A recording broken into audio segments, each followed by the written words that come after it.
My name is Hajara. Welcome back to my YouTube channel. Today I'm going to take you through the protocols or the interview protocols here in Germany.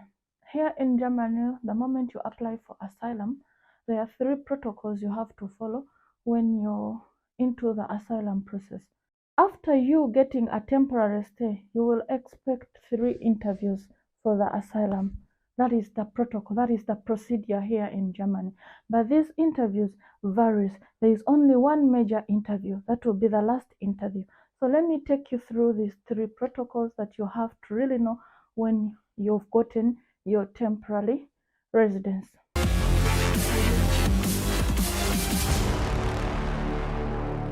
They will write to you in writing, they will state the date, they will state the location, and they will state the time when you'll go into your first interview.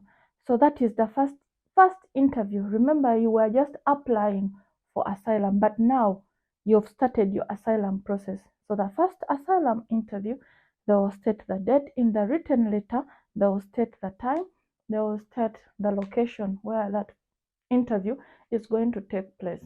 You don't need to be scared in this interview because it's all about knowing you. It's all about you giving in your biodata. It's all about you telling them if you know people here in Germany or across Europe. It's telling them how you traveled from your home country to this country. So basically, the first interview is all about your biography and you have to give in your answer. For example, if they ask you, how did you come? Which plane did you use? If at all you have the evidence of the plane you used, you can give them, they will attach it to your file that this is the plane because that will be evidence that you came through plane, that you did not use a boat. There are people that use boats. So these people will also have to give in their details of how they traveled to this country. They'll ask you if you have relatives here in Germany or across the European Union or anywhere in Europe. If your answer is no, tell them no. If your answer is yes, tell them yes. Basically, this first interview is about yes and no. Yes and no. But we normally say no. So those who will need to know the questions being asked, you can put into my comment section. I'll find you and then I'll give you exactly what they ask and how it goes, and I'll give you more details on that first interview. The second interview is not for everyone. I don't know why it happens like that. There are people who do only two interviews. There are people who do more than three interviews, especially the people who have Dublin. Dublin, what do I mean with Dublin? That is the toleration stay here in Germany. So those people may have four interviews depending on what they have to do there.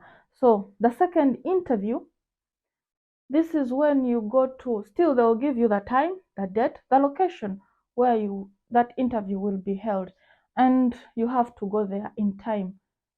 This second interview, most of you have not done it, but for the few who have done it, they will tell you this is when they will read to you the rules, the laws of Germany, the laws that apply to you as an asylum seeker. So many people ask you, they've been in asylum for 1 month, 2 months, they come, they ask you, oh, Hajira, when am I going to start working? Hey, maybe you've not even done your first interview for them to know this is the person that asked for the asylum. And then you ask, when are you going to start working? No. So this second interview, then this is when they will tell you when you are supposed to start working here in Germany.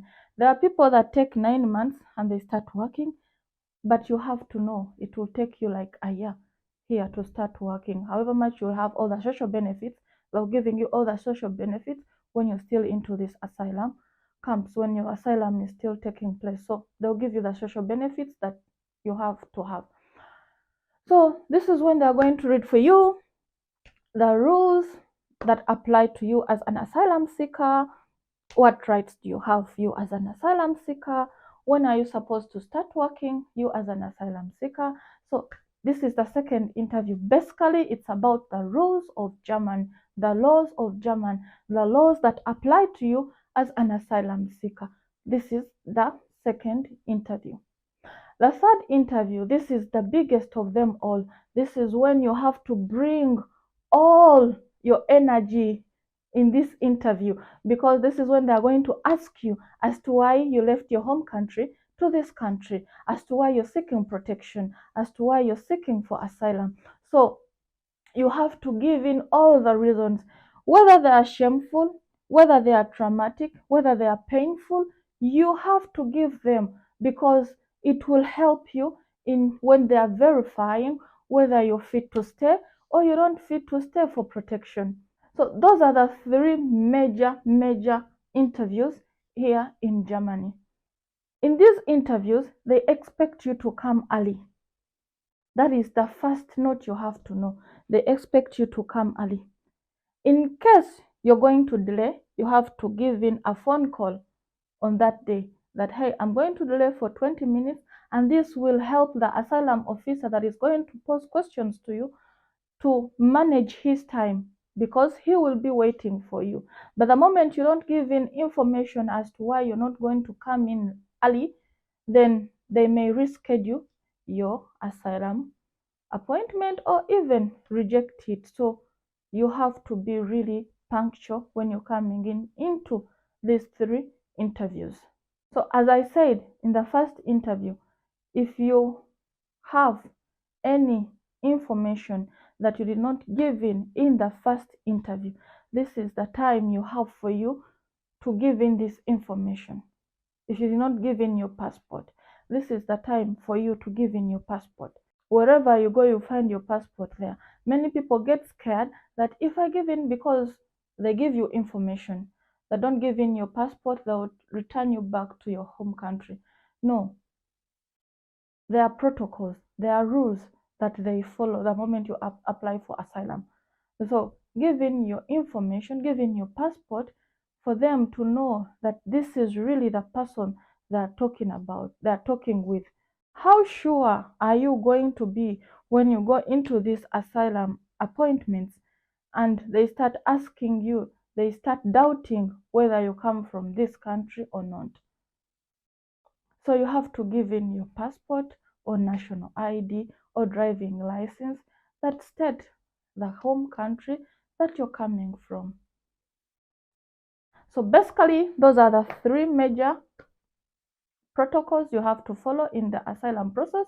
And anyone who needs to know how to go about these three, you can go into the comment section. I'll find you, I'll tell you exactly what you need to know, because I cannot say everything here. Like, comment, share. Ciao. See you in the next video.